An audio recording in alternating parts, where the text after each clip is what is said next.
درمیانہ قد، گول چہرہ، سفید رنگت، سرخ گال، کشادہ سینہ، طاقتور جسم جس میں بلا کی پھرتی تھی، یہ تھے سلطان محمد اول۔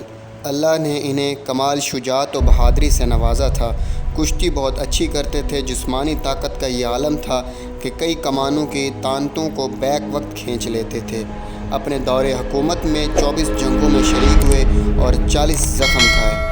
حزم و احتیاط، فہم و فراست اور اپنی دور اندیشی کی بدولت خانہ جنگی پر بڑی مہارت سے قابو پا لیا اور اپنے تمام بھائیوں پر یکے بعد دیگرے غلبہ پایا، حتیٰ کہ سلطنت کا واحد حکمران قرار پایا۔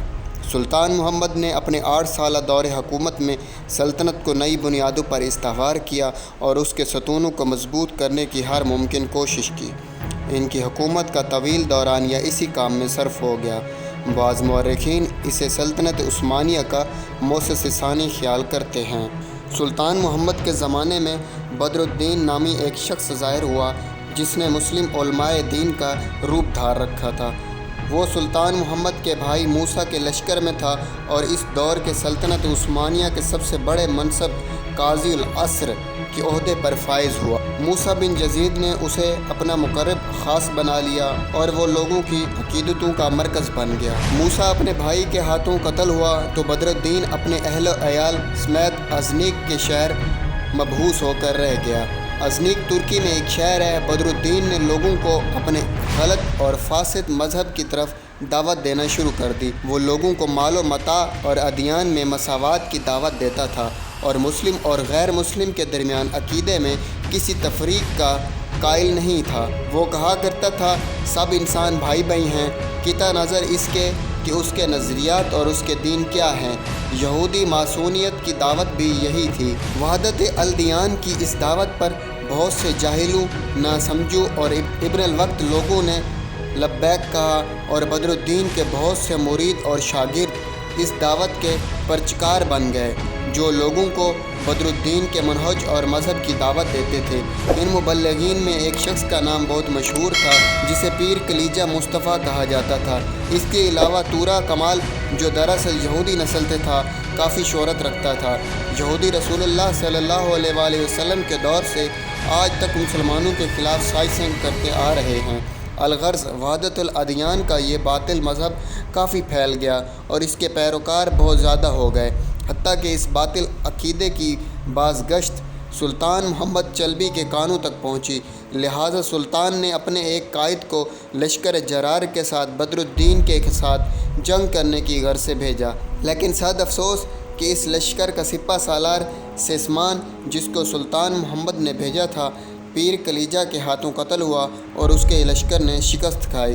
سلطان محمد چلبی نے اپنے وزیر خاص بایزید پاشا کی سرکردگی میں ایک اور لشکر روانہ کیا جس نے پیر کلیجہ سے جنگ کی اور اسے کرتا بورنور کے مقام پر شکست دی اور پیر کلیجہ مصطفیٰ پر جنگ کرنے کی حد لاگو کی۔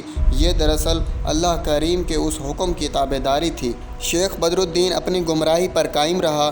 وہ گمراہ کرتا تھا کہ وہ اس علاقے پر غلبہ حاصل کر لے گا، لیکن وہ علاقہ مکمل طور پر تباہ ہو چکا تھا اور ہر طرف سے حملوں کی وجہ سے اس میں لاقانونیت کی فضا چھائی ہوئی تھی۔ بدر الدین کہا کرتا تھا، میں پوری دنیا کو زیر نگین کرنے کے لیے تحریک چلاؤں گا اور میرے عقائد جن کے بارے میں غیبی اشارے ملتے ہیں دنیا میں مقبول ہوں گے۔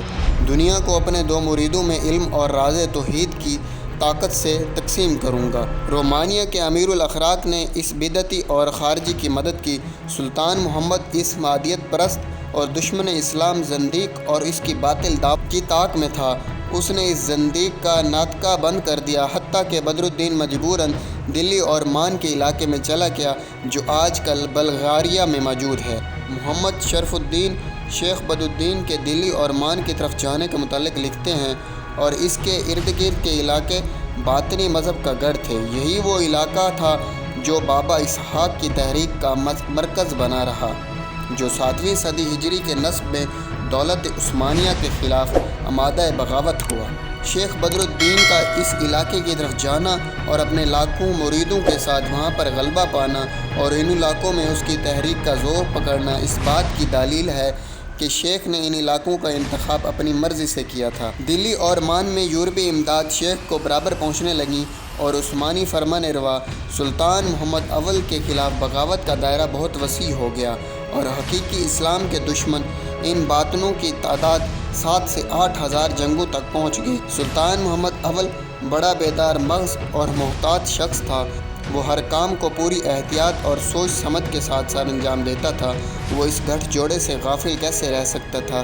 بدر الدین اور اس کے حواریوں کی اس تحریک کو دبانے کے لیے اس نے کسی دوسرے قائد کا انتخاب نہ کیا، خود ہتھیار سجا میدان میں اترا اور ایک لشکر جرار کی قیادت کرتا ہوا دلی اور مان میں جا پہنچا۔ سلطان محمد نے سیروس، جو اب یونان میں ہے، کو اپنی قیادت کا مرکز بنایا اور اپنی فوجیوں کو باغیوں کی سرکوبی کے لیے روانہ کیا۔ دونوں طرف سے حملے ہونے لگے، باغیوں کو شکست ہوئی اور اس کا سرغنہ بدر الدین دلی اور مان میں شکست کے بعد سلطان کے خوف سے روپوش ہو گیا۔ سلطان کے مخبروں نے پوری کوشش کی، باغیوں کی فوجوں میں گھس گئے اور پوری ہوشیاری سے کام لیتے ہوئے بالآخر باغیوں کے سرغنہ بدعتی بد مذہب بدر الدین کو گرفتار کرنے میں کامیاب ہو گئے۔ بدر الدین کو جب سلطان محمد کے سامنے پیش کیا گیا تو سلطان نے اس سے پوچھا، کیا وجہ ہے؟ میں دیکھ رہا ہوں آپ کا چہرہ زرد پڑ گیا ہے۔ بدر الدین نے بادشاہ کو جواب دیا اور کہا، اے میرے آقا، سورج جب غروب ہونے لگتا ہے تو اس کا رنگ زرد ہو جاتا ہے۔ سلطنت کے علماء نے بدر الدین سے آزادانہ مناظرہ کیا، پھر اس کو شرعی قانون کے مطابق سزائے موت کا حکم سنایا گیا۔ یہ پہلا سلطان ہے جس نے امیر مکہ کی خدمت میں سالانہ ہدیہ بھیجا، جس کو السرا مطلب تھیلی کہا جاتا تھا۔ دراصل یہ ایک مخصوص رقم تھی جو امیر مکہ کو بھیجی جاتی تھی تاکہ وہ اس رقم کو مکہ مکرمہ اور مدینہ شریف کے فقراء و مساکین میں تقسیم کرے۔ سلطان محمد جب ان فتنوں کو ختم کر چکا تھا جن کا دولت عثمانیہ کو سامنا تھا، تو ملک کے داخلی نظم و استحکام کی طرف توجہ دی تاکہ مستقبل میں افتراق و انتشار کے اس طرح کے واقعات رونما نہ ہوں۔ ایسے میں پیغام اجل آ پہنچا۔ اس نے بایزید پاشا کو بلایا اور کہا، میں نے اپنے بیٹے مراد کو اپنا نائب متعین کیا ہے، اس کی اطاعت کرنا اور اس سے اسی طرح مخلص رہنا جس طرح مجھ سے رہے۔ میں چاہتا ہوں کہ تم فوراً اس لمحے مراد کو میرے پاس لے آؤ، کیونکہ میں اب بستر سے اٹھ نہیں سکوں گا۔ اگر مراد کے آنے سے پہلے امر الہی واقع ہو جائے تو خبردار اس کی آمد تک میری موت کا اعلان نہ کرنا۔ سلطان محمد اول ایڈریانوپل کے شہر میں واصل بحق ہوئے۔ اس وقت ان کی عمر 43 سال تھی۔ سلطان محمد اول اسلام، علم اور فقہ کا دلدادہ تھا، اس لیے ایڈریانوپل جو نمازیوں کا شہر تھا اس سے دارالحکومت کو بروسا کے شہر میں منتقل کیا جو فقہاء کا شہر تھا۔ سلطان بڑا خلیق، عالی مرتب، سنجیدہ و فکر، حلیم و بردبار اور دوستوں اور دشمنوں کے معاملے میں منفرد پالیسی رکھنے والا بادشاہ تھا۔